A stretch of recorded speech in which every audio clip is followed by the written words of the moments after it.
So I finished off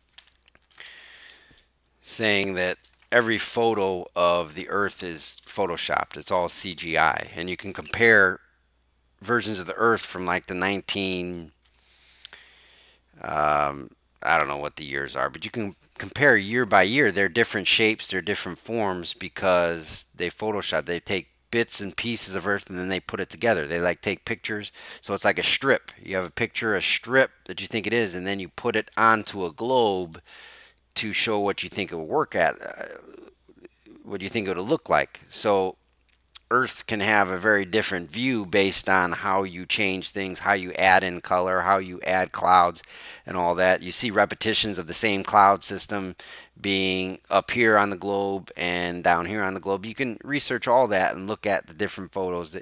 It's clearly CGI. It's clearly Photoshop. So everyone says, "Oh, look at all these pictures you have of Earth." Well, my question to you is, why aren't any of those pictures real? NASA admits, I mean, they all admit it. They tell you how they form these pictures. And we're just supposed to trust that they know what the universe looks like. So they're going to piece things together how they feel it should look based on the globe model. So you're trusting in NASA scientists and artists. NASA hires artists, and we're trusting them for the picture of the Earth. They're not real pictures. So don't ever let anybody try to prove that the Earth is what it is based on the pictures that you have of it. None of them are real. That is such a ludicrous and an ignorant way to argue something about the Earth by showing a picture of it that's fake. That just proves that you have something to hide. Why don't you have a real picture? There is not one. It's all manufactured. Parts of it might be real, but it's put together to make it look how they want it to look. The Hubble telescope, it's infrared, it's all this, and then it's translated into a picture. You just look at any picture when they talk about, oh, they found life on a distant planet. It's a cartoon. It's a freaking cartoon. And you're supposed to believe that that's a real picture. And we can't go to the moon anymore. So we went to the moon, was it 1969? Did you ever look at some of those pictures of them bouncing around the moon? I mean, how can you not believe that's fake? Their lunar lander was made of tinfoil. It was made of tinfoil. And you think that that stuff landed on the moon? And yet we can't go back to the moon because we lost all of the technology. Like I lose my car keys. I misplaced my glass or my glasses. Well, they misplaced the technology and all the videotapes that have to do with going to the moon.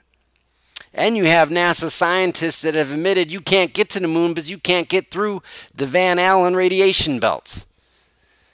You've had NASA scientists admit that, and still no one cares. Oh yeah, we went to the moon, we landed there, and we brought those guys back. All Freemasons. And the question is, oh, you're saying all these people in NASA are in on it? No. Some of them are probably like the people sitting in the Christian pews that are just doing their own thing. They have a compartment, and they're in charge of that compartment, but they don't know the whole scope that's going on. But are the NASA astronauts in on it? Absolutely yes. Absolutely yes. If there's a NASA astronaut that says they went to space or walked on the moon, they're absolutely in on it. Those guys are Freemasons anyway. Neil Armstrong, Buzz Aldrin. Are you kidding me? Just look at the information. Stop listening to the beast system. This beast system that is forcing you to do this and is drawing in this chaos and starting these wars and wants to usher in the Antichrist. It's the same system that has been feeding you this for years and years and years.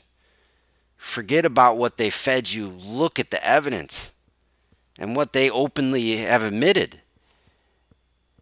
And you know that it's not true. We can't go back to the moon, yet we're, according to Tesla, building a civilization on Mars, and we can't even get to the moon? Maybe they're building a civilization in Antarctica and they're calling it Mars. There's nothing these people say that is true. And the details of the lie, the intricate details of what NASA does and the studies they have, they incorporate people who think they know what's going on but really don't, and they do all the science.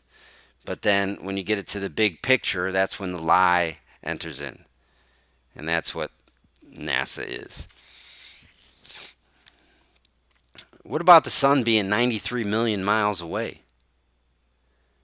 I'm going to link you to a video, and you could say the video is doctored or whatever. There's thousands of videos like it, where you can see the clouds behind the sun. 93 million miles away, yet the clouds are behind the sun. You telling me you go out on a crystal clear night and you look at the moon, you think that moon's 580 some thousand miles away? No, they're local. They've been proven to be local. When you have the sun up at the top of a cloud and you have rays going to the right and going to the left, that by law, by mathematical law, means that the sun cannot be 93 million miles away, but hundreds of miles. I mean, it's proven based on what you see. The sun is not the moon is not a reflected light. It's a light source in itself. The temperature of the light, when you go into when you're on the sun and you go into the shade, the temperature is cooler. When you're in moonlight and you go into the shade, the temperature is hotter. That's been measurable. That's science. It's repeated. It's measurable. It's a different light. It's not a reflected light. It's luminary, as Scripture says. It's not a reflected luminary. We've been lied to about every aspect of our creation. And all of this is done to deny God's existence or to prove to people that he's far way away. The sun's 93 million miles away, and that's the closest star. Oh, shoot. God must be... he's so far away he doesn't exist. And that's why people are buying into all this, because they have to have an explanation. And the explanation that God created this creation, and he's right here. Jesus Christ is right above the firmament, right above that blue water that we see in the sky. Jesus Christ is just beyond that. That makes a big difference. But people don't think that. So they dismiss God. So they're going to accept Satan because humans or aliens are the ones that seeded us. And those aliens are going to improve our humanity. They're going to improve our self. So our self-antichrist spirit is going to join with aliens because they've evolved and they're going to help us evolve. That's how all these lies tie together. The second law of thermodynamics. You can't have an area of high pressure next to an area of low pressure without that high pressure area moving into the low pressure area. And yet we think that we have a high pressure area right next to a vacuum of space, and yet our atmosphere stays here. No, you can't have that unless there's some sort of container above you.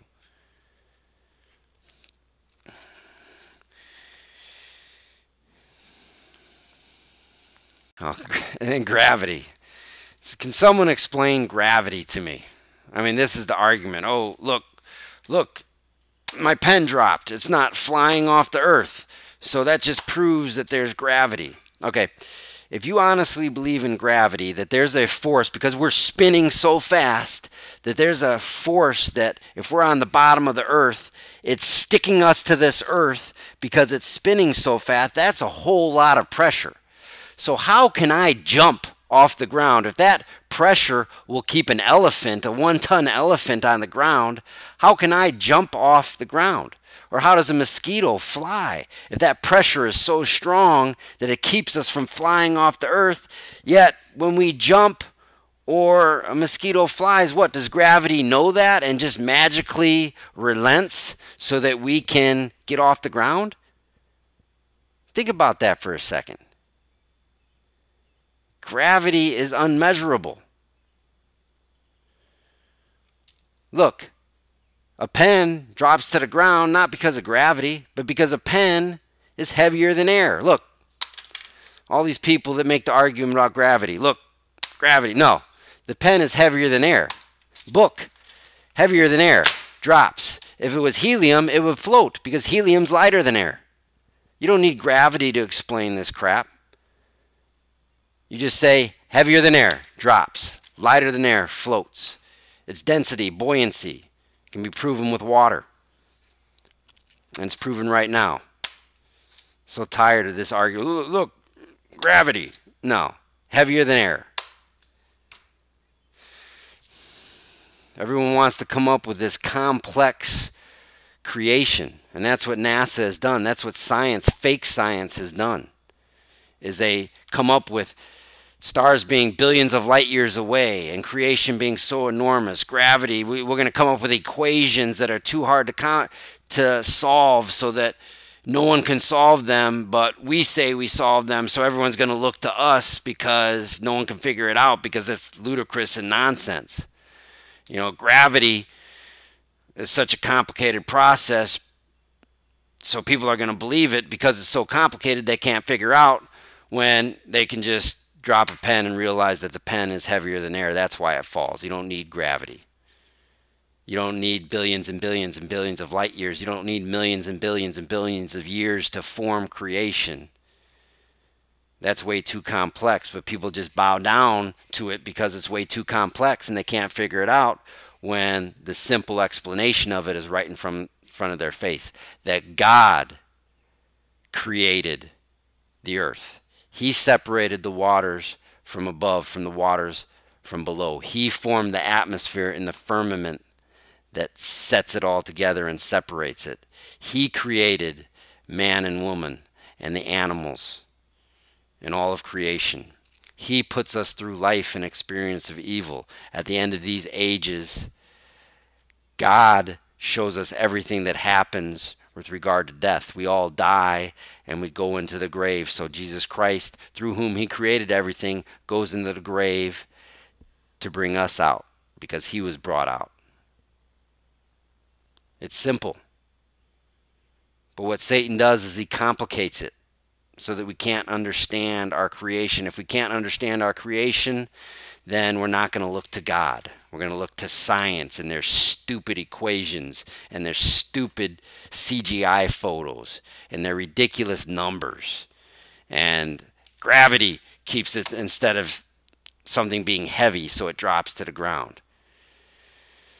It's all lies. And it's all built to deny God and eventually usher in this alien, demonic belief that aliens created us and that they're going to help us evolve. That's part of it. But the truth is that God created us. But as long as they can keep that away from you, and that understanding away from you, and confuse you about creation, then they still have control over you.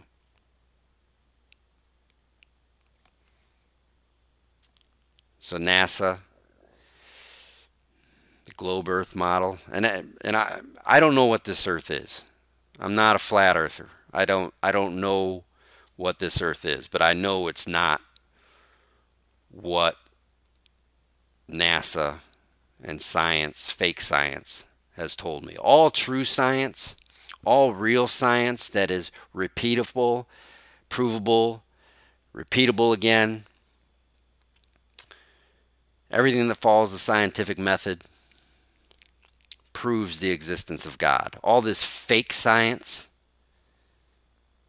cannot be verified. It's only birthed out of confusion where people can't figure it out, so they just trust the people that caused the confusion in the first place. And those people are driven by Satan. God is the creator. not NASA.